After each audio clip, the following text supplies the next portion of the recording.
대한민국 국민 모두가 승리하는 그날까지. 안녕하십니까, 알뜰맨입니다. 여러분들이 많이 익숙한 그 걸그룹이 보이죠? 정말 많은 분들께서 이것도 요청해주시고 저것도 요청해주시고 많이 요청을 해주셨는데요.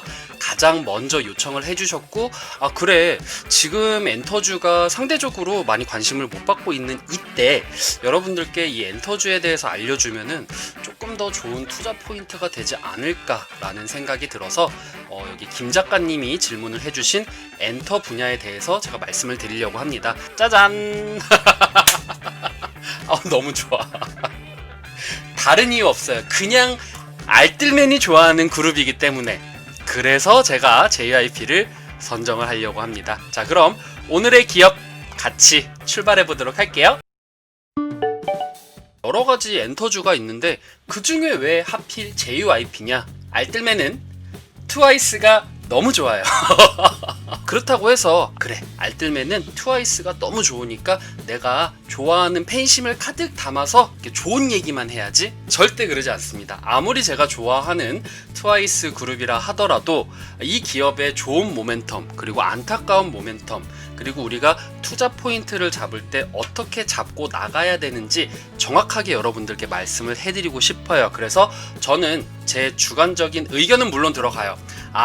지금 전문가들이 이렇게 바라보고 있으니 저 역시 이 의견에 동의를 합니다. 아니다, 저는 이렇게 생각합니다 라는 그런 사견은 들어갈 수 있어도 JYP는 무조건 좋아요, 무조건 좋아요 라는 식으로 얘기는 안 할 테니까 여러분들 그 점 참고하셔서 이렇게 오늘 편안하게 JYP 기업 함께 공부해 보도록 하겠습니다. 오늘 목차 어떻게 진행을 하느냐, 10개의 목차에 맞춰서 제가 설명을 해드릴 건데요. 자, 이 내용은 2020년 9월 4일 이베스트 증권의 기업 리포트에서 제가 발췌한 내용입니다.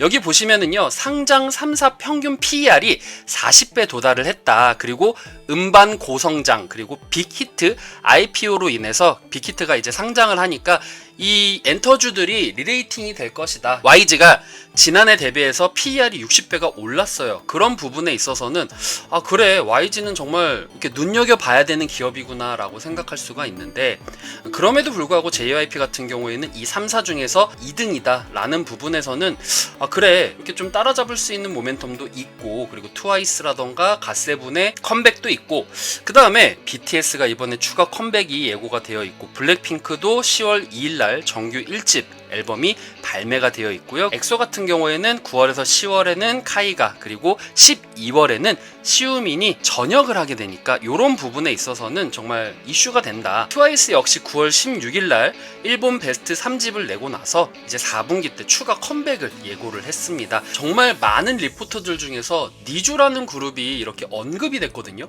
도대체 니쥬가 왜 이렇게 많은 전문가들이 관심을 가질 정도로 리포트가 많이 나오게 되었는지, 그런 부분에 있어서도 여러분들과 함께 공부해 보도록 하겠습니다. 주요 K-팝 아티스트 음반 판매량 전망을 보면은요, BTS가 가장 압도적으로 높아요. 진한 파란색은 2019년도고요. 그리고 하늘색은 2020년도 예상치라고 보면 되는데, 근데 여기서 또 눈여겨봐야 될 거는 트와이스 같은 경우에는 2020년도 예상치가 떨어져 있어요. 다른 그룹들은 다들 2020년도에는 그래도 전망치가 좋을 것이다 예상을 하고 있는데, 유독 트와이스만 하향치를 나타내고 있습니다. 그리고 여기서 또 눈여겨볼 거는 SM의 NCT 그룹과 그리고 블랙핑크 같은 경우에는 전년도 대비해서 올해 성장치가 높을 것이다 라고 이렇게 추정이 되고 있어요. 하지만 엔터주가 음반만 판매하는 기업은 아니잖아요. 유일한 하향되는 트와이스지만 한번 보자고요. 이거는 분명히 안 좋은 악재라고 할 수가 있습니다. 하지만 그만큼 또 반대로 얘기를 하면은요, 많은 전문가들이 트와이스가 2020년도 음반 판매 많이 못할 거다라고 했는데 이게 실적 어닝 서프라이즈가 나올 수도 있는 거예요. 그런 부분에 있어서는 그래, 한번 유심있게 쳐다보자 라는 생각을 하게 되었어요. 요거는 이제 확정치가 아니라 예상치니까요. 엔터의 이슈가 물론 여러 가지가 있어요. 뭐 한알령 해제라던가 아니면 해외 음원 판매량이 증가한다라던가 여러 가지 이유가 있겠지만, 지금 현재 가장 뜨거운 감자로 떠오르는 것이 바로 이 빅히트 엔터테인먼트의 상장 예정입니다. 왜 우리가 빅히트 상장을 유심 있게 봐야 되느냐? 많은 전문가들은 이 빅히트의 시가총액이 굉장히 높을 거래요. 여기 보면은 3.7에서 4.8조 원이 되고 PER은 47에서 61배가 될 것이다. 엔터의 평균이 지금 30에서 35배, SM이 30 정도 되고 JYP가 37 정도 되는데 이 SM과 JYP에 비해서 굉장히 높은 PER을 자랑하고 있어요. 이런 관점에서 봤었을 때는 빅히트 엔터테인먼트가 상장을 하게 되었을 시에 다른 엔터주들이 거기에 맞춰서 시가총액이 재평가될 것이다 라고 많은 분들이 전망을 하고 있습니다. 우리가 유심 있게 공부를 해야 되는 부분이다 라고 생각을 해요. 이런 부분에 있어서는. 자, 그 다음에 엔터주들이 대다수 이제 코로나로 인해서 피해를 봤어요. 아무래도 공연을 하거나 이랬을 때는 코로나로 인해서 많은 기업들이 이제 콘서트 피해를 봤지만 그래도 음반이라던가 디지털 음원이라던가 이런 부분들은 30% 정도 고성장을 했다고 해요. 빅히트 엔터테인먼트를 바라봤을 때 이 방탄소년단의 팬덤 아미가 이제는 성숙기로 접어들게 되었기 때문에 아무래도 2021년에는 이 빅히트 엔터테인먼트에서 방탄소년단의 고성장보다는 세븐틴의 성장을 바라보는 것이 조금 더 나을 것 같다라고 전망을 해 주었습니다. 그 다음에 엔터 산업의 하반기의 주가를 변화시킬 수 있는 요소를 전문가들이 두 가지를 꼽았어요. 첫 번째는 빅히트 상장, 제가 아까 전에 말씀을 드렸던 이 시가총액이 다른 엔터주들에 비해서 높게 잡혀 있기 때문에 다른 나머지 3사 엔터테인먼트가 다시 이 시가총액에 대해서 재평가를 받게 될 것이고 이로 인해서 주가에 영향이 갈 것이다 라고 전망을 한 거고요. 그 다음에 한알령 해지가 있습니다. 실질적으로 YG 같은 경우에는 지난 4월인가 G드래곤이 이제 광고를 찍으면서 YG의 모멘텀이 일어났잖아요. 그런 것과 마찬가지로 뭐 JYP라던가 SM 같은 경우에도 특히 SM 같은 경우에도 중국에서 활동을 많이 하고 있죠. 물론 JYP도 중국에서 활동을 하고 있습니다. 가장 대표적인 그룹이 스트레이트 키드인데요. 이 스트레이트 키드가 중국에서 어떤 성과를 내느냐 이것도 굉장히 중요한 포인트로 잡혀 있어요. 그렇기 때문에 이 엔터 3사의 한알령 해지는 굉장히 중요한 이슈가 될 것이다. 그래서 우리는 하반기에 엔터주를 바라봐야 됐을 때 가장 크게 바라봐야 될 것은 빅히트 엔터테인먼트의 상장과 그리고 한알령이다 라고 보시면 돼요. 그리고 참고적으로 빅히트 엔터테인먼트는 9월 2일 증권신고서를 713만 주 신청을 하게 되었습니다. 그리고 이 공모 희망가는 10만 5천 원에서 13만 5천 원으로 제시를 했어요. 야, 카카오 게임즈가 거의 3만 원급이었는데 빅히트 엔터테인먼트는 굉장히 높네요.